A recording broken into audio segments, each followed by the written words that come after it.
Continuing our reflections on the fruit of the Spirit, we have one of my favorite professors from seminary and a speaker here at our women's retreat just a couple of years ago, Dr. Al Rossi, talking to us about self-control.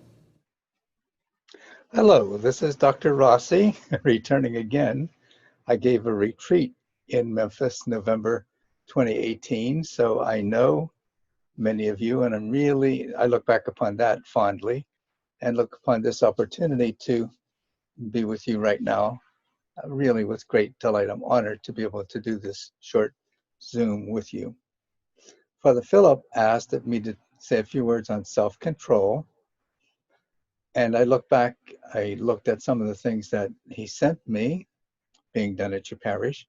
And on May 26th, he talked about the human being as existing only relationally. There's the truth. The Trinity is all relational. We are all relational. And we Orthodox know there's no such thing as an individual. I'm related to you, you to each other, and you to me, and all of us to Father Philip and his family, lovely family, in so many different beautiful ways. On self-control, I looked up the word. Control means to regulate, deals with limitation and constraint. What can we Orthodox say about self-control? Well, I would say it's a paradox. It's given by the Holy Spirit. So on the one hand of the paradox, it's a total gift, which we receive. On the other hand, speaking humanly, there's no such thing as self-control. I cannot control myself. It reminds me of time management. And I'm fond of saying, there's no such thing as time management. I don't manage time. Time manages me if I allow it. Now I can try the futile attempt of managing my own time and get pretty frustrated. But in general, that's the way it is. C.S. Lewis says that we humans are tempted, really seriously tempted, when we wake up in the morning to believe that the upcoming day is my day, and I need to plan it and factor it and get an agenda so that I use my day profitably. And he says that's a big error, because as soon as I have my agenda for my day, then when something comes along to be different than I planned, I get frustrated.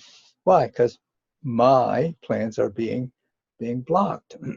Rather, C.S. Lewis says, we do better to look upon the day as the Lord's day given to me, and I simply need to flow with the day as it flows, knowing that there are things I'd like to do, of course, things I need to plan, of course, but that when obstacles and distractions come, they are allowed or sent by the Lord. Therefore, I don't have to get frustrated because it's not my day to begin with. On self-control, it's about gaining freedom. Self-control as a gift is not about just restraining myself and no, no, no. No, it's about becoming expansive. And Jesus said, if the Son, S-O-N, makes you free, you will be free indeed. Free from what? Free from passion, free from our ego, free from the slavery of our own reactive mind. Now, an embedded question is, okay, how do we allow ourselves, how can we be more open to getting self-control? We would say progressing in self-control, being less enslaved. And for this short video, I would say, of course, the Orthodox Church and all of the ways that we're taught, but I would reduce it down to what Father Hopko has in his 55 maxims that are on the internet. Namely, he says, every Christian, not only Orthodox, but all Christians, should meditate 20 to 30 minutes every day. And you know what? In my experience, many, I'm tempted to say most, Orthodox whom I know, that I talk to personally about these things, prayer, how is your prayer life? Many Orthodox are not meditating. I would almost say it's a lost art in Orthodoxy though there are many current secular movements in meditation, mindfulness, and many others, all of which have, some virtue to them, compassion and kindness, love for the environment. But Orthodox go all the way back to the 4th century and 5th century Egyptian desert Nitria with the concept of meditation and inner silent prayer. So I'm going to say a few words about that if you don't mind. We don't get self-control by deciding, oh, I'm going to get more self-control over my eating habits or whatever it is I happen to decide. It's not a New Year's resolution. It's not a Lenten resolution. Rather, it's about surrender. Lord, I give up. I know that whatever good I do is not from me, but I'm your messenger, your conduit, and whatever you do through me. And therefore, I ask you to do it. So how? I would say intimacy with the Lord by reducing my ego through meditation. What does that mean? That means deciding. And I would ask you who are not meditating to begin with at least 10 minutes a day, every day, and work it up to 20 or 30. But simply sit in a chair comfortably and gently. Be aware of your breath, inhale, exhale. Then, as the Spirit moves, say some little prayer repetitively. The Jesus prayer, Lord Jesus Christ, Son of God, have mercy on me, a sinner. Or, Lord, have mercy. Or, Most Holy Theotokos, save us. All to the rhythm of the breath, over and over and over. Then, when the little timer goes off, then we simply stop. We don't assess it. We don't try to make some sense of it. Oh, today was better than yesterday. Or no, we can expect distractions. We can expect temptations. And we simply do it, give it to the Lord as time with him, and then do something else. In Exodus 14:14, Israelites Passover left Egypt, destination unknown, led by Moses, came to a great big body of water. It's clear we cannot get our people across that. We have old people with Alzheimer's. We have pregnant women. We have lambs, children. We cannot get our people. And then the sequence is really important. They turn around, see the Egyptians coming toward them. And the Bible tells us the Israelites got sarcastic with Moses. What? There weren't enough graves in Egypt. You brought us into the desert to die. Yahweh then tells Moses to tell the people, the Egyptians whom you see today, you will never see again. I will fight for you. Then comes the zinger, Exodus 14:14. You have only to be still. And I could make a case that the whole rest of the Old Testament and New Testament is about God's people.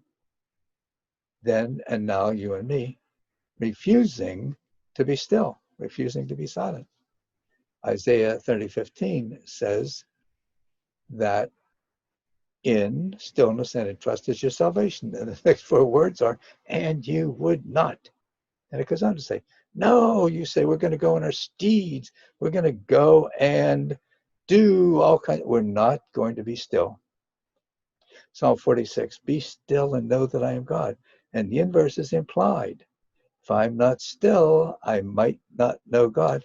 And that can be quite costly because I'm made in God's image and likeness. And if that happens, then I don't at all know myself.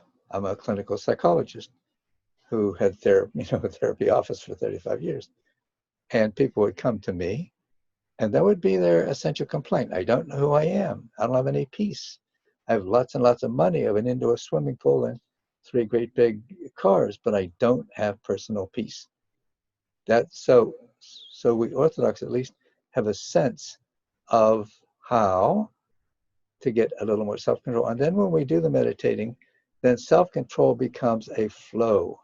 We just find ourselves with more strength from Christ, more ability to resist passions of all sorts. And we all have them, jealousy and gossip. And, there's always this temptation toward a conspiracy theory or some such thing.